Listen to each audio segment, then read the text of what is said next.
G'day guys, what's cracking? To Aussie here again. So you're going to be super juiced to see what I'm doing tonight. We're going to attempt to cook a tomahawk steak. Yeah baby. Now I got this from the local butchers here, Sapphire City Meats. Thanks for hooking me up with this one, guys. You've given me a doozy. We decided to leave the bone on. Usually they chop it off when they sell them, but even the bone's got a bit of meat on it. So that's what's doing tonight.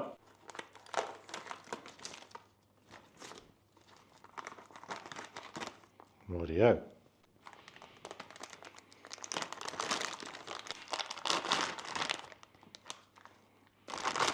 Now I've had this sitting on the bench for about an hour just to bring it to room temperature. Apparently that's supposed to be a good thing to do.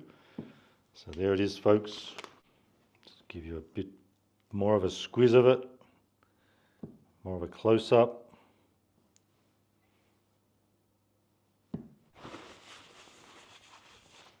So let's give it a little salting. Apparently holding the salt up high is a good idea because it helps it to spread more rather than going into clumps. Now, some pepper.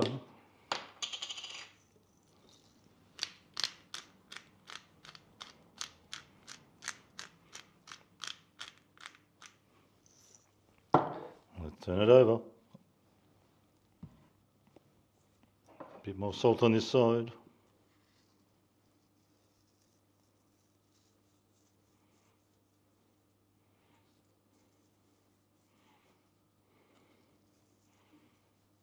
A little bit around the edges there. Good idea.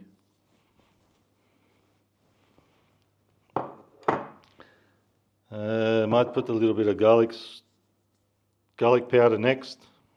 Just a bit. Give it a bit of flavour.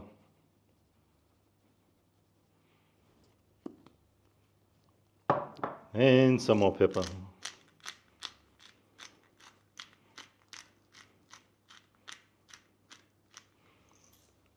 Just pat that in a bit. Doesn't want to stick. Maybe I should have put some oil. Anywho, that's how it's going. We'll just rub some of that in too on the edges. Just whatever's on the chopping board here. Waste not, want not. Rightio, so that's your tomahawk steak. Pretty much ready to go. Let's whack it on the tray and we'll just let it sit for about half an hour.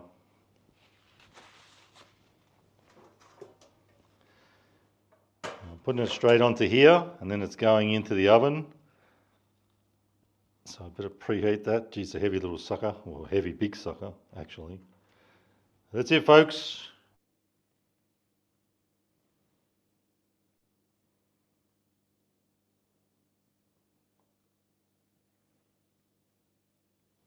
Okay, we're good to go. This guy's been sitting there for half an hour. We've got the oven preheated to 180°C. Let's whack it in for 15 minutes.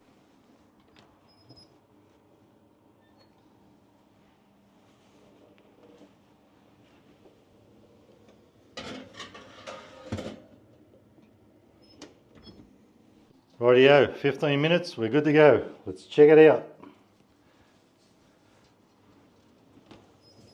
Oh, a bit smoky. Get him out. Oh yeah, baby. So looking pretty good. Just whack it up there.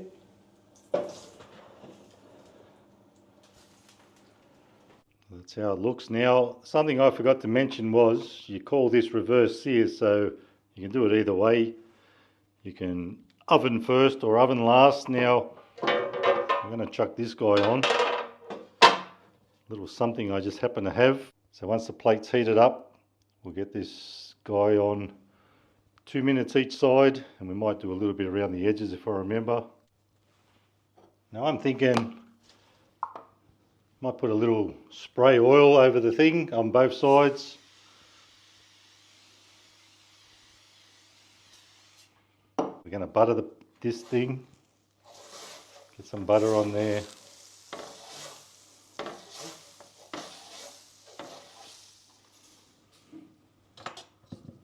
Get it going on this side. I just don't want to grab it in case it's too hot. Is it too hot? Nah, it's alright. Let's flip that over. Spray oil on that side. Good to go. That's been about 2 minutes. Let's flip it over.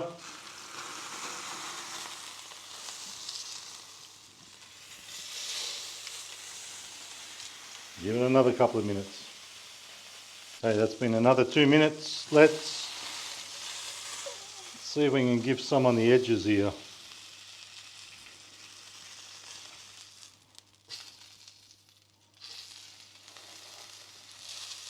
Sear the edges.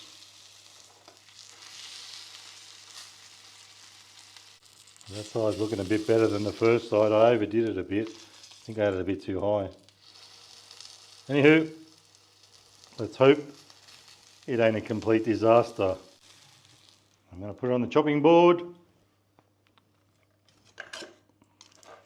I'm going to cover it up 15 minutes with some foil.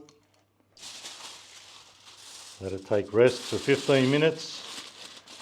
Now while that's resting, I'm thinking I just happen to have some prawns here and I'm going to make a reef and beef.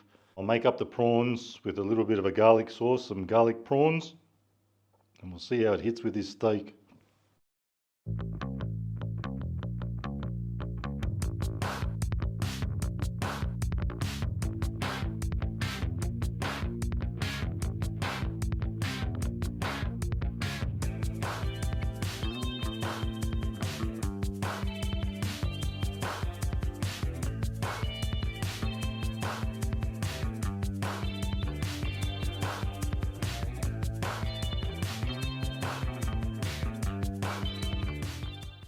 Okay, time to check this guy out and see how it went.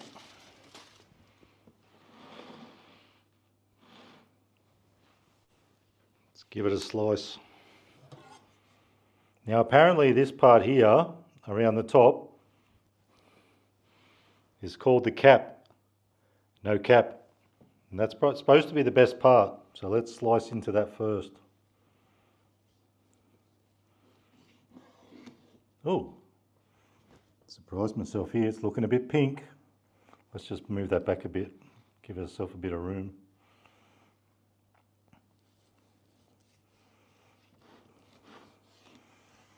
I don't think I've done too bad.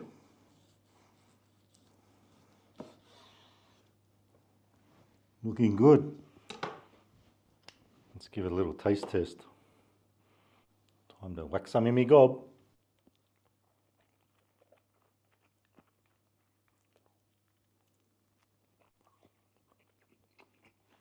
Nice and juicy, nice and succulent.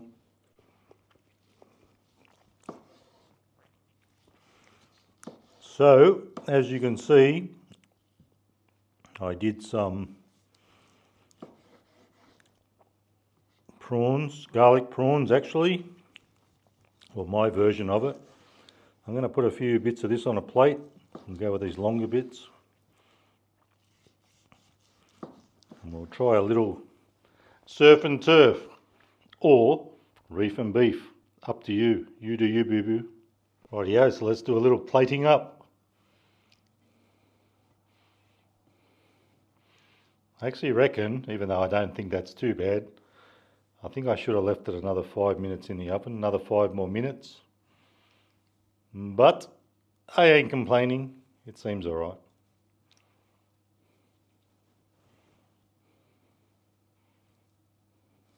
Now for a little bit of my prawn concoction, what I'm calling garlic prawns. Oh yeah, baby.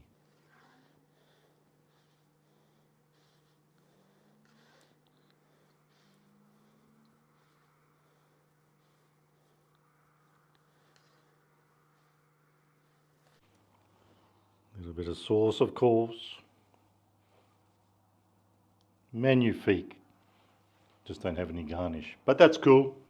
Oh, almost made a critical mistake then. Whenever I make these garlic prawn type things, I always like a little bit of parmesan on it. Just adds to the flavour. You can't go wrong. Let's give it a little sprinkle. Oh yeah, baby, look at that. So 2 Aussies reef and beef recipe. Now you don't have to use a tomahawk steak to make it. Use any steak you like. Wow. Bellissimo. Even if I say so myself. Now in case you missed what I did with the garlic sauce and the prawns. Actually, I can't stop. I've got to stop talking. I've got to get more in my gob.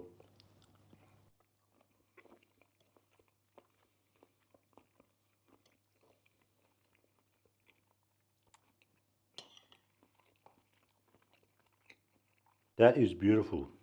Very flavoursome. And with that parmesan, really does hit.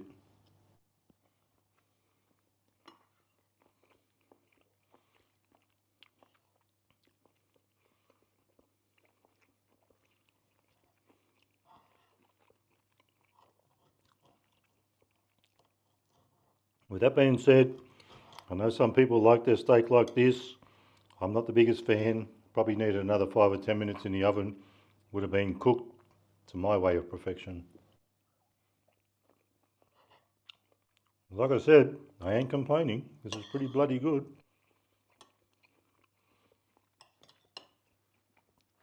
So guys, I'm a happy little chappy. The meat's okay. So folks, that's me. I'm out of here. If you like the video, give it a thumbs up. Don't forget to subscribe. And remember, you can never be too Aussie. Hooroo and stay fresh. Try that with any meat that you so wish. You'll love that prawn recipe. Creamy garlic prawns.